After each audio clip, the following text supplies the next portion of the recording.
আসসালামু আলাইকুম এভরিওয়ান। আমন্ত্রণ জানাচ্ছি নতুন আরও একটি রেসিপি দেখার জন্য। অনেকেই গরুর মাংস রান্না করতে চাইলেও শুধু রেসিপি না জানার কারণে মজা করে রান্না গরুর মাংস খাওয়া থেকে বঞ্চিত থাকেন পরিবারের সবাই। মশলার পরিমাণ ঠিক রেখে রান্না করলে আপনাদের গরুর মাংস রান্নাটাও ঠিক এরকম হবে। তাহলে চলুন দেখে নেই আজকের রেসিপি। আমার আজকের রেসিপি গরুর ভুনা মাংস। আশা করি রেসিপিটি ভালো লাগবে। রান্নাটা শুরু করার আগে আমরা একটা মশলা তৈরি করে নিব। একটা বাটির মধ্যে প্রথমে নিয়ে নিচ্ছি 8-10টার মতো এলাচ, সাথে দিয়ে দিচ্ছি একটা কালো এলাচ। এই কালো এলাচটার উপরের অংশটা বাদ দিয়ে ভিতরের দানাগুলি শুধু নেব। এবার দিচ্ছি 5-6টার মতো লবঙ্গ, 1 ইঞ্চি পরিমাণ 2টা দারুচিনি, দিচ্ছি ছোট 3 টুকরা জয়ত্রী। এবার এখানে দিয়ে দিব আধা টেবিল চামচ কালো গোলমরিচ। এই সমস্ত মশলাগুলো না টেলে কাঁচা অবস্থায় খুব ভালো করে ব্লেন্ড করে নিতে হবে। ব্লেন্ডারে যদি করতে না চান তাহলে পাটায় পিষিয়ে গুঁড়াটা করে নেওয়া যাবে। আজকে রান্নার জন্য এখানে আমি 1 কেজি গরুর মাংস নিয়েছি, আর মাংসগুলো খুব ভালো করে ধুয়ে পানি ঝরিয়ে নিতে হবে। এবার আমরা মূল রান্নায় চলে যাব। রান্নার জন্য চুলায় একটা প্যানের মধ্যে নিয়ে নিচ্ছি আধা কাপ তেল। আমি এখানে সয়াবিন তেল দিয়ে রান্নাটা করব। আপনারা চাইলে সরিষার তেল দিয়েও এই রান্নাটা করতে পারেন। তেলটা যখন একটু গরম হয়ে যাবে এবার এখানে দিয়ে দিচ্ছি 1 কাপ পেঁয়াজ কুচি, সাথে দিয়ে দিচ্ছি ছোট করে কাটা 2টা তেজপাতা। এবার পেঁয়াজগুলো নেড়েচেড়ে একটু ভেজে নরম করে নিতে হবে। পেঁয়াজগুলো যখন এরকম একটু ভাজা হয়ে যাবে এবার এখানে দিয়ে দিতে হবে 1.5 টেবিল চামচ আদা বাটা, দিয়ে দিচ্ছি 1.5 টেবিল চামচ রসুন বাটা। এবার আদা রসুন পেঁয়াজের সঙ্গে একটু ভেজে নিতে হবে যেন কাঁচা ঘ্রাণটা চলে যায়। আদা রসুনটা যখন ভাজা হয়ে যাবে এবার এখানে দিয়ে দিতে হবে গুঁড়া মশলা। প্রথমেই দিয়ে দিচ্ছি 1.5 টেবিল চামচ লাল মরিচ গুঁড়া। মরিচের পরিমাণটা যে যতটুকু খেতে চান সেভাবেই দিবেন। এবার এখানে দিয়ে দিতে হবে হলুদের গুঁড়া 1 টেবিল চামচ, দিয়ে দিচ্ছি জিরার গুঁড়া 1 টেবিল চামচ, ধনিয়া গুঁড়া দিয়ে দিচ্ছি 1 টেবিল চামচ। মশলাগুলো কষিয়ে নেওয়ার জন্য দিয়ে দিচ্ছি সামান্য একটু পানি। এবার নেড়েচেড়ে মশলাটাকে খুব ভালো করে কষিয়ে নিতে হবে। প্রয়োজনে মশলা কষিয়ে নেওয়ার জন্য যদি পানির প্রয়োজন হয় তাহলে সামান্য পানি দিয়ে মশলা কষিয়ে নেওয়া যাবে। মশলা যত সুন্দরভাবে কষানো হবে রান্নার স্বাদ ততটাই বৃদ্ধি পাবে। মশলার যে একটা কাঁচা ফ্লেভার থাকে সেটা চলে যাওয়া পর্যন্ত মশলাগুলো খুব ভালো করে কষিয়ে নিতে হবে। এখানে মশলাগুলো খুব ভালো করে কষিয়ে নিয়েছি। এবার দিয়ে দিতে হবে মাংস।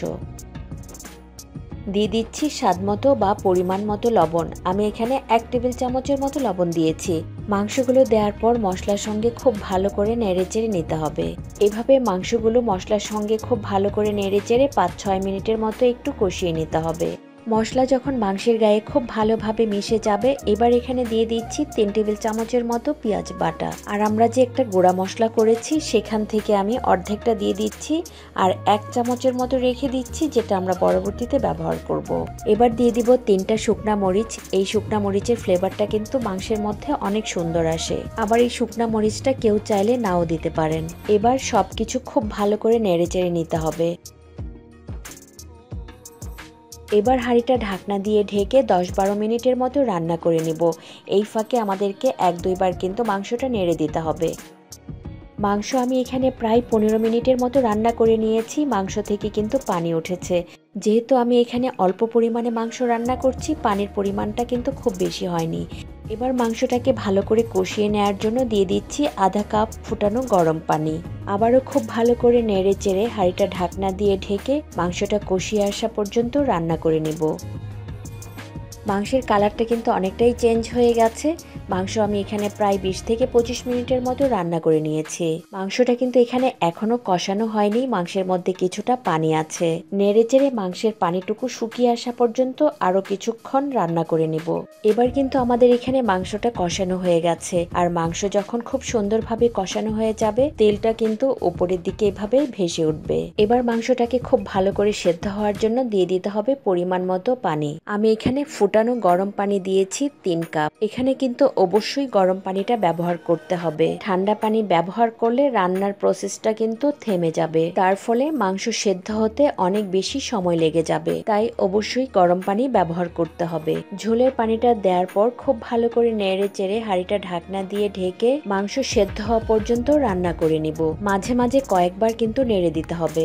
মাংস আমি এখানে প্রায় 40-45 মিনিটের মতো রান্না করে নিয়েছি, আর মাংসটা কিন্তু খুব সুন্দরভাবে সেদ্ধ হয়েছে। এবার এখানে দিয়ে দিচ্ছি দিচ্ছি 5-6টার মতো আস্ত কাঁচামরিচ। এটা দিয়েছি শুধু ফ্লেভারের জন্য। আর যে গরম মশলাটুকু রেখেছিলাম সেটাও দিয়ে দিচ্ছি।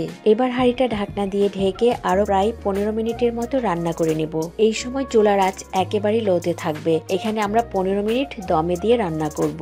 এই তো 15 মিনিট পর আমাদের রান্নাটা কিন্তু হয়ে গেছে। মাংসের কালারটা দেখেই কিন্তু বোঝা যাচ্ছে যে মাংসটা কতটা মজা হয়েছে। এই ছিল আমার আজকের রেসিপি ভালো লাগলে লাইক, কমেন্ট, শেয়ার এবং আমার চ্যানেলটি সাবস্ক্রাইব করতে ভুলবেন না। আবারও কথা হবে নতুন কোনো রেসিপি নিয়ে ইনশাল্লাহ। সবাই ভালো থাকবেন। আল্লাহ হাফেজ।